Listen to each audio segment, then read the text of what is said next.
Hello, good morning to all of you students. Hopefully you are fit and fine in the home और आपकी study भी अच्छी चल रही होगी, अच्छे से आप बोर्ड की तैयारी कर रहे हैं। ठीक है, चलिए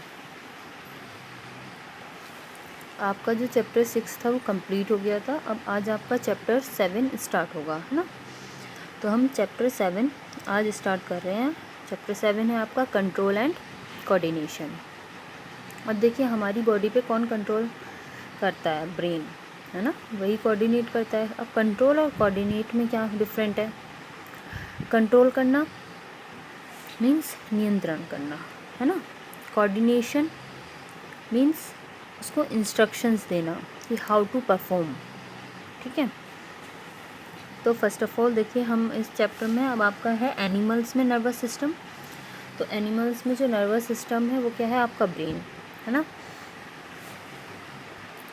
नर्वस सिस्टम है आपका ब्रेन, और ब्रेन नर्वस सिस्टम की जो स्मॉलेस्ट यूनिट है वो क्या है? आपकी नेफ्रॉन, है ना। नेफ्रॉन की बॉडी देखिए आपने ये स्ट्रक्चर पहले भी की है। ये न्यूक्लियस है, ये डेंड्राइट्स हैं इसकी, ये सेल बॉडी कहलाती है।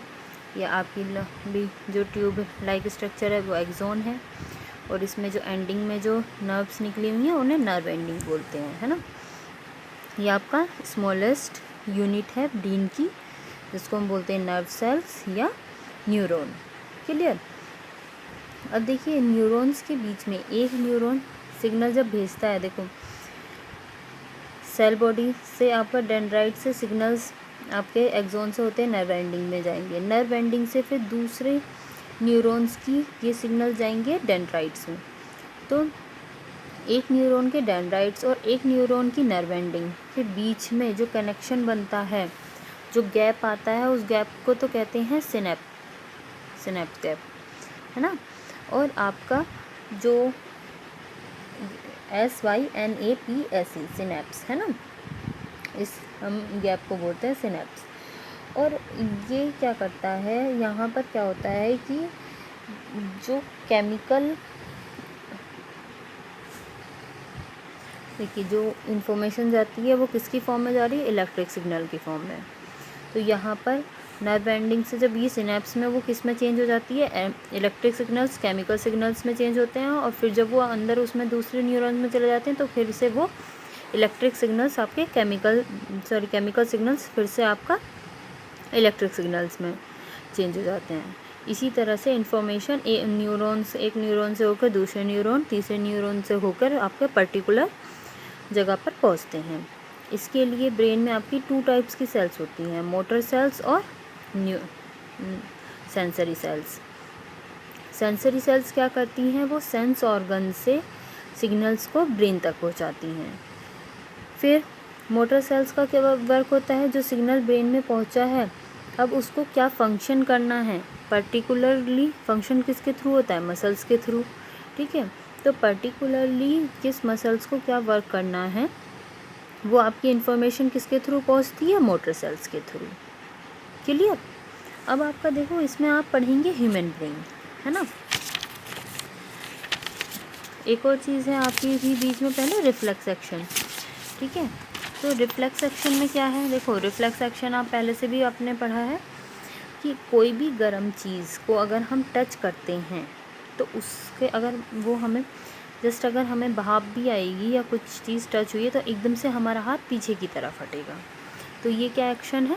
सडनली जो हमारी मसल्स में एक्शन आता है उसको क्या बोलते हैं? Reflex action. और ये किसकी वजह से होता है? ये ब्रेन्स के कोऑर्डिनेशन की वजह से। ठीक है, और इसके लिए रिस्पॉन्सिबल कौन से न्यूरॉन्स हैं? मोटर न्यूरॉन्स और sensory neurons. Sensory neurons sense organs तक से इंफॉर्मेशन पहुंचाते हैं, फिर वो मोटर न्यूरॉन्स को इंस्ट्रक्शन देगी कि हाथ पीछे हट जाए, है ना। लेकिन ये जो एक्शन है ये कैसा होता है? विद इन अ सेकेंड, है ना। ये हमारा इतनी फास्टली ये वर्क होता है। ठीक है, अब देखिए आपका ह्यूमन ब्रेन जो है आपके ब्रेन के मेनली जो है वो कितने पार्ट्स हैं? 3 पार्ट्स हैं। ठीक है, कौन कौन से? फोर ब्रेन, मिड ब्रेन और हाइंड ब्रेन, है ना। फोर ब्रेन में क्या है, फोर ब्रेन किससे मिलकर बना है, सेरिब्रम से, CEREBRUM, सेरिब्रम, ठीक है। मिड ब्रेन किससे बना है, हाइपोथैलेमस से। और आपका हाइंड ब्रेन किससे मिलकर बना है, सेरिबेलम, पोन्स, मेडुला ऑब्लंगेटा, ठीक है, इनसे मिलकर बना है। आप अपनी डायग्राम्स में देखिए, ये आपका फोर ब्रेन, फिर ये आपका हाइपोथैलेमस मिड ब्रेन, और ये आपका पोन्स, मेडुला और सेरिबेलम, ये क्या है आपका हाइंड ब्रेन। क्लियर। अब देखिए मैं इनके आपको फंक्शन बताती हूँ। जो आपका फोर ब्रेन है उसका आपका फंक्शन क्या है, वो कंट्रोल करता है वॉलेंट्री मोटर एक्शन पर, वॉलेंट्री एक्शंस पर। वॉलेंट्री एक्शंस कौन से होते हैं, जिन पर हमारी विलिंग पावर से, जिन पर हमारा कंट्रोल होता है, ठीक है। साथ ही साथ फोर ब्रेन रिस्पॉन्सिबल होता है ऑडिटरी परसेप्शंस के लिए, ठीक है, और ये लर्निंग के लिए, मेमोरी के लिए भी आपका रिस्पॉन्सिबल है फोर ब्रेन। क्लियर। दूसरा आपका आता है मिड ब्रेन। मिड ब्रेन जो है उसका वर्क क्या है कि वो कंट्रोल करता है स्लीपिंग को, हमारे उठने को, जागने को, वेक साइकिल। स्लीपिंग और वेक साइकिल जो है वो कोऑर्डिनेट होता है आपका मिड ब्रेन के थ्रू, ठीक है। फिर आपका आता है हाइंड ब्रेन। हाइंड ब्रेन में जो आपका सेरिबेलम है, सेरिबेलम आपके पोस्चर को, बॉडी पोस्चर को कंट्रोल करता है, ठीक है, कि हमारा पोस्चर वो बिल्कुल सही रहे, हमारा बैलेंस ठीक रहे, हमारे जो वॉलेंट्री एक्शंस हैं उन पर भी कंट्रोल करता है। अब इसमें जो मेडुला होता है, मेडुला क्या करता है कि मेडुला कंट्रोल करता है इनवॉलेंट्री फंक्शंस पर। जैसे कि कौन कौन से हैं इनवॉलेंट्री फंक्शन, जैसे हमारी हार्ट बीट है, हमारी आईलिड्स की मूवमेंट है, ठीक है, तो ये हमारे इनवॉलेंट्री फंक्शंस हैं। इनको कौन कंट्रोल करता है, मेडुला। फिर आपका आता है पोन्स। पोन्स किनको कंट्रोल करता है, आपका जो ये करता है आपका रेस्पिरेशन को कंट्रोल, ठीक है। आपका जो एक्सहेलेशन, इनहेलेशन है वो किसके थ्रू कंट्रोल होता है, पोन्स सेल्स के थ्रू, ठीक है।